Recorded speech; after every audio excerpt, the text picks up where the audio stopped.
कल मैंने आपको बताया था परमाणु के बारे में, और परमाणु के साथ साथ आपने उसके जो मौलिक कण होते हैं, मौलिक कण यानी जिनसे परमाणु बना हुआ है, उसके बारे में भी आपने अध्ययन किया था।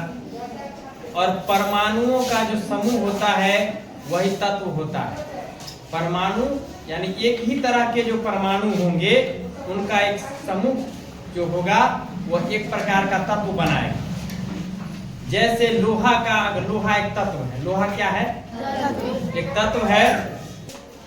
लोहे में जो परमाणु होगा वो इस तरह का होगा और उसके केंद्र में नाभिक होगा। जानते हैं परमाणु के केंद्र में क्या होता है? नाभिक। नाभिक होता है और इसके नाभिक में 26 प्रोटॉन है। कितने प्रोटॉन है? 26 प्रोटॉन। तो मैंने आपको कहा था कि प्रोटॉन की संख्या से ही परमाणु का गुण निर्धारित होता है। जैसे साइकिल में 2 चक्का है तो 2 चक्का का अलग गुण है, 4 चक्का का गुण अलग है, कुछ उसकी अलग विशेषताएं हैं। तो संख्या बढ़ने से उसके गुण में परिवर्तन हो जाता है। इसी प्रकार ये जो नाभिक है, इस नाभिक में कितने प्रोटॉन होंगे? 26 प्रोटॉन होंगे। किसके नाभिक में? किस तत्व के? किस तत्व के नाभिक में 26 प्रोटॉन होंगे? लोहे, यस, आयरन। नहीं लोहा जानते हैं? लोहा का कुर्सी बनता है, लोहा का रॉड है ना, लोहा का छड़ है, खिड़की का है ना, वो सब। तो लोहा, तो जहां देखेंगे 26 प्रोटॉन है तो उसको कह देंगे लोहा का परमाणु। किसका परमाणु है? लोहा का परमाणु। अगर 26 प्रोटॉन इसके अंदर है तो ये आयरन का हो गया। किसका हो गया? आयरन यानी लोहा। आयरन यानी लोहा। अगर ये परमाणु है और परमाणु के केंद्र में 13 प्रोटॉन है, कितने प्रोटॉन अगर है? 13। अगर 13 प्रोटॉन है, प्रोटॉन को यहाँ पी से लिख देते हैं, छोटा पी से, है ना। तो अगर 13 प्रोटॉन है तो किसका होगा ये परमाणु? जानते हैं? नहीं जानते हैं? एल्युमिनियम। एल्युमिनियम का क्या है? 13। यानी जिस तत्व के परमाणु के नाभिक में 13 प्रोटॉन होंगे वह तत्व होगा एल्युमिनियम। क्या होगा? एल्युमिनियम। तो देख रहे हैं ना, प्रोटॉन की संख्या बदलने से तत्व बदल जा रहा है ना, गुण बदल जा। लोहा एल्युमिनियम में कितना फर्क है ना, बहुत सारा फर्क। लोहा तनी ज्यादा मजबूत होता है, एल्युमिनियम थोड़ा मुलायम होता है ना। तो उसी प्रकार जैसे कहेंगे हाइड्रोजन की चर्चा कल हुई थी। हाइड्रोजन में 1 प्रोटॉन होंगे, यानी कि हाइड्रोजन परमाणु के नाभिक में कितने प्रोटॉन? 1 प्रोटॉन। तो वो गैस है। लोहा एल्युमिनियम ये क्या है? ठोस है ना। और हाइड्रोजन गैस है, हीलियम भी गैस है, ठीक है। फिर देखिए सोडियम, सोडियम भी धातु है। याद कीजिए आप लोग, सोडियम के परमाणु के नाभिक में कितने प्रोटॉन थे? 11। अब मैग्नीशियम में 12 है ना। एल्युमिनियम में अभी आपने देखा कितने? 13। लोहा में 26। इस तरह से कैल्शियम का नाम आपने सुना होगा। जैसे लोग कैल्शियम नहीं देते हैं, कैल्शियम कोई आदमी कमजोर होता है तो कहता है शरीर में कैल्शियम की कमी है, डॉक्टर देते हैं कैल्शियम। चाहे गाय भैंस को भी ऑस्ट्रो कैल्शियम हम लोग देते हैं, है ना। तो वो आदमी भी ऑस्ट्रो कैल्शियम का सेवन करता है, कैल्शियम की कमी रहती है। तो कैल्शियम भी एक तत्व है। कैल्शियम क्या है? तत्व है। अब कैल्शियम के जो परमाणु हैं उनके प्रोटॉन कितने हो जाएंगे? 20 हो जाएंगे। क्लोरीन गैस का नाम सुना होगा तुम लोगों ने। उसके केंद्र में, यानी परमाणु के केंद्र में क्या रहता है? नाभिक। नाभिक में कितने प्रोटॉन होंगे? 17। अब कहिएगा कि सर पूछते हैं हमको नहीं पता कितने हैं, तो आपकी किताब में होगा लिखा हुआ 1 से लेकर के 20 लगातार होगा। देखिएगा, hydrogen, helium, lithium, beryllium, boron, carbon, है ना, nitrogen, oxygen, fluorine, neon, sodium, magnesium, aluminium, silicon, phosphorus, sulphur, chlorine, argon, potassium और कैल्शियम। ये लगातार में देखिएगा हाइड्रोजन का जैसे रहेगा तो हाइड्रोजन का 1, हीलियम का 2। तो प्रोटॉन की संख्या को कहते हैं परमाणु संख्या। क्या कहते हैं? परमाणु संख्या। अंग्रेजी में परमाणु संख्या को बोलते हैं एटॉमिक नंबर। क्या कहते हैं? Atomic number. तो हम जैसे अब लिखेंगे ना तो आप समझ जाइएगा कि एटॉमिक नंबर क्या है, परमाणु संख्या क्या है। तो परमाणु संख्या को हम अब समझेंगे, है ना। परमाणु संख्या मतलब किसकी संख्या? प्रोटॉन की संख्या, यही ना है। परमाणु संख्या मतलब प्रोटॉन की संख्या। परमाणु संख्या मतलब प्रोटॉन की संख्या। परमाणु संख्या मतलब अब प्रोटॉन कहाँ रहेगा परमाणु में? नाभिक में। और नाभिक कहाँ रहता है परमाणु में? केंद्र में रहता है। जैसे भारत में दिल्ली है, दिल्ली भारत की क्या है? राजधानी है। तो राजधानी से ही सब जगह शासन होता है ना। राजधानी सेंटर है, किसी भी देश का सेंटर क्या होता है? राजधानी। वहीं से सब कुछ होगा क्या। तो ये जो है हम अभी देखेंगे, तुरंत अभी देखेंगे कि ये जैसे हमने अब इसको मिटा देते हैं, ठीक है। अब हम देखेंगे हाइड्रोजन। देखिए हाइड्रोजन को हम पूरा हाइड्रोजन नहीं लिखते, एच लिख देते हैं, फर्स्ट लेटर लिख देते हैं। जैसे हाइड्रोजन ऐसे लिखाता है ना, हाइड्रोजन, है ना। हाइड्रोजन लिखेंगे तो हाइड्रोजन का एच हमने साइड कर लिया। तो ये हाइड्रोजन का संकेत कहलाता है। क्या कहलाता है? संकेत। यानी केमिस्ट्री की बुक में आप जैसे ही एच देखेंगे, कैपिटल एच, तो समझ जाइएगा कि हाइड्रोजन गैस की चर्चा हो रही है ना। और He से हीलियम होता है। क्या होता है? हीलियम। लिथियम का Li होता है। क्या होता है? Li। फिर बेरिलियम है ना, बेरिलियम का क्या होता है? Be होता है। अब बोरॉन का B होता है ना। कार्बन का C होता है। तो ये सब संकेत है। B से बोरॉन हो जाएगा, B से बेरिलियम, और C से कार्बन, N से नाइट्रोजन। इस तरह से आप किताब में पढ़िएगा। मैंने कहा था सेल्फ स्टडी करना बहुत जरूरी है। बच्चों आजकल किताब पढ़ने की प्रवृत्ति घटती जा रही है। आप लोग किताब का अध्ययन कीजिए, पढ़िए, तो बहुत सारी समस्याएं आपकी खुद ब खुद खत्म हो जाएंगी। बाद में टीचर तो है ना। तो यहाँ आपको हाइड्रोजन के जो परमाणु होंगे उनके केंद्र में, यानी उनके नाभिक में एक कितना होगा? 1 प्रोटॉन। तो उसकी परमाणु संख्या कितनी? 1। उसके बाद देखिए अब हम इसकी चर्चा करें। यहाँ पर देखेंगे ये 1 है, और यहाँ फिर क्या होगा? हीलियम में यहाँ 2 होगा, लिथियम में 3 होगा, तो बेरिलियम में 4, बोरॉन में 5, कार्बन में 6। तो परमाणु संख्या मतलब किसकी संख्या? परमाणु संख्या मतलब प्रोटॉन की संख्या। तो समझ जाएंगे। तो परमाणु के नाभिक में प्रोटॉन के अलावा और भी कुछ रहता है। क्या रहता है?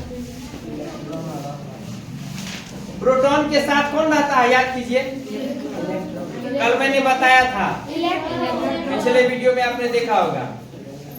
परमाणु के नाभिक में एक तो प्रोटॉन रहता है, अब उसके साथ में कौन रहता है?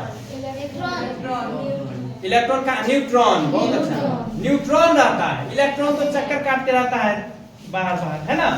केंद्र में कौन रहता है? उसका पार्टनर कौन है? न्यूट्रॉन है। यानी प्रोटॉन के साथ कौन रहेगा? न्यूट्रॉन। दोनों में गहरी दोस्ती है, दोनों में गहरी दोस्ती है। प्रोटॉन और न्यूट्रॉन एक साथ रहेगा। क्लियर? तो न्यूट्रॉन और प्रोटॉन, प्रोटॉन और न्यूट्रॉन दो रहेंगे किस में? नाभिक में। एक चीज और आप लोग जान लीजिए, तो 3 मौलिक कण है। ऐसे कुछ और भी कण है जो आप हायर क्लासेस में पढ़ेंगे, लेकिन अभी आपको समझना है परमाणु में 3 मौलिक कण होते हैं, इलेक्ट्रॉन, प्रोटॉन और न्यूट्रॉन। अब एक बात और ध्यान दीजिए आप लोग कि इलेक्ट्रॉन बहुत हल्का होता है। समझ गए? जैसे हमारा वजन है, हमारे तुलना में चौक का वजन है। चौक कितना हमारे वजन के सामने तो कुछ नहीं है कि नहीं? तो इसी तरह जो है हम समझते हैं कि इलेक्ट्रॉन जो है प्रोटॉन के वजन के सामने कुछ नहीं। हमको प्रोटॉन मान लो, आप चौक को मानो इलेक्ट्रॉन, तो हमारा से तुलना होगा इसका? नहीं ना होगा।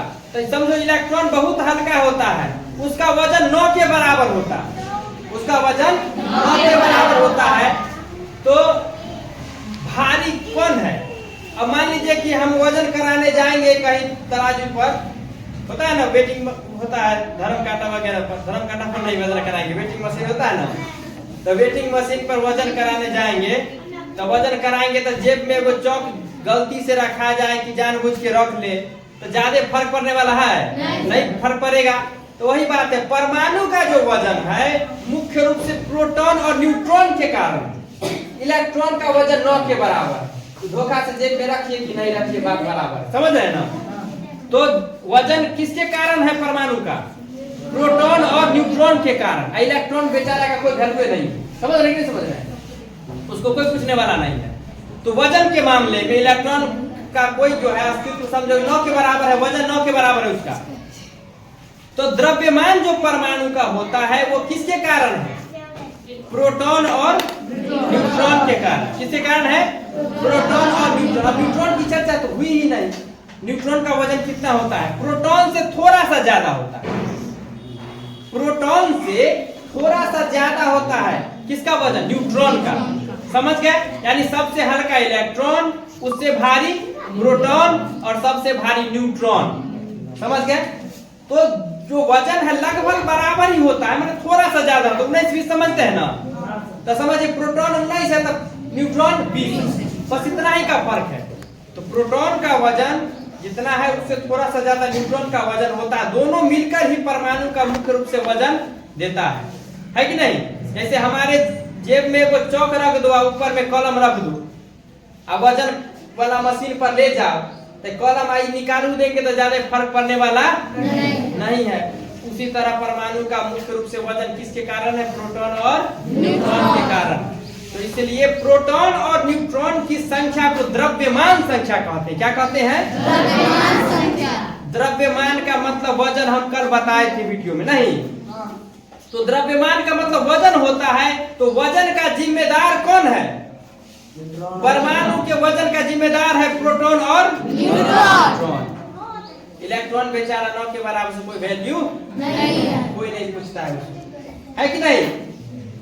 तो हमने जान लिया द्रव्यमान संख्या मतलब प्रोटॉन की संख्या प्लस न्यूट्रॉन की संख्या। द्रव्यमान संख्या समझ गए? प्रोटॉन की संख्या जोड़ न्यूट्रॉन की संख्या। आप लोग देखेंगे किताब में तत्व का संकेत होता है ना।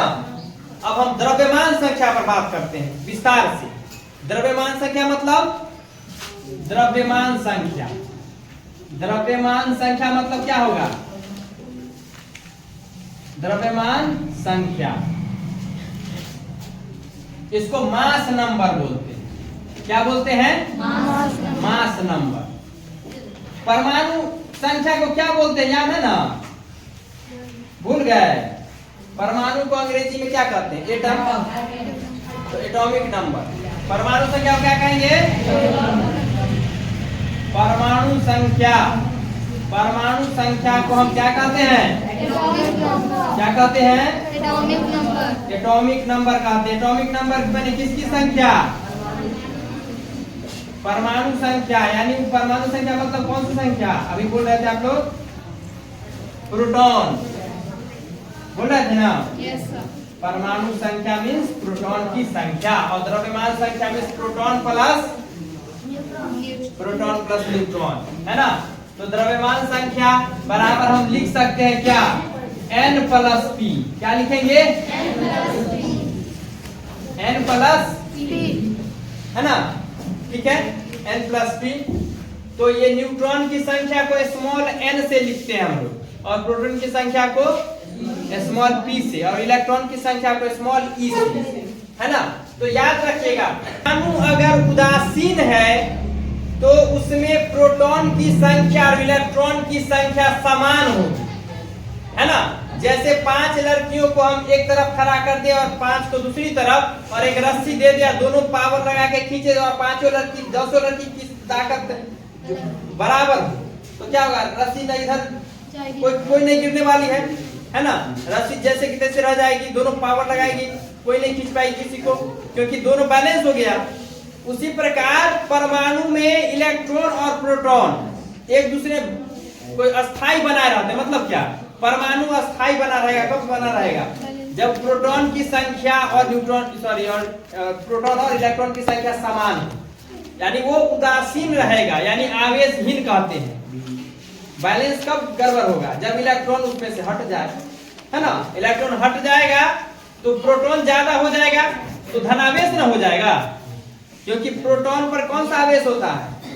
धनावेश, पॉजिटिव चार्ज, है ना। इलेक्ट्रॉन पर कौन सा आवेश होता है? इलेक्ट्रॉन पर कौन सा होता है? ऋणावेश। तो अब जो ज्यादा होगा उसी के अंदर चलती रहेगा रे। बताओ, अगर गलत आदमी दुनिया में ज्यादा हो जाएगा तो उसी का ना चलती रहेगा। लोकतंत्र में क्या होता है? अभी लोकसभा चुनाव होने वाला है, तो लोकतंत्र में क्या होता है? संख्या जिसकी ज्यादा वो न जीतेगा, जिसको आदमी ज्यादा वोट देगा वो जीत जाएगा। तो वही प्रोटॉन की संख्या ज्यादा है तो प्रोटॉन वाला चार्ज आ जाएगा परमाणु पर, यानी धनात्मक चार्ज नहीं, धनावेश आ जाएगा। और इलेक्ट्रॉन ज्यादा है तो किसका हो जाएगा? ऋणात्मक चार्ज ज्यादा हो जाएगा, ऋणावेश। क्लियर हो गया? तो फिर अगली क्लास में हम और भी चर्चा करेंगे द्रव्यमान। आज हमने क्या सीखा? द्रव्यमान संख्या के बारे में, परमाणु संख्या के बारे में। और उदासीन परमाणु में n बराबर E होगा। क्या होगा? n बराबर V बराबर E ना, तुम लोग भी बोल देते हो। प्रोटॉन बराबर इलेक्ट्रॉन, इसकी संख्या किसमें? उदासीन के लिए। परमाणु कैसा होगा? उदासीन होगा। क्या होगा? उदासीन परमाणु में होगा, है ना।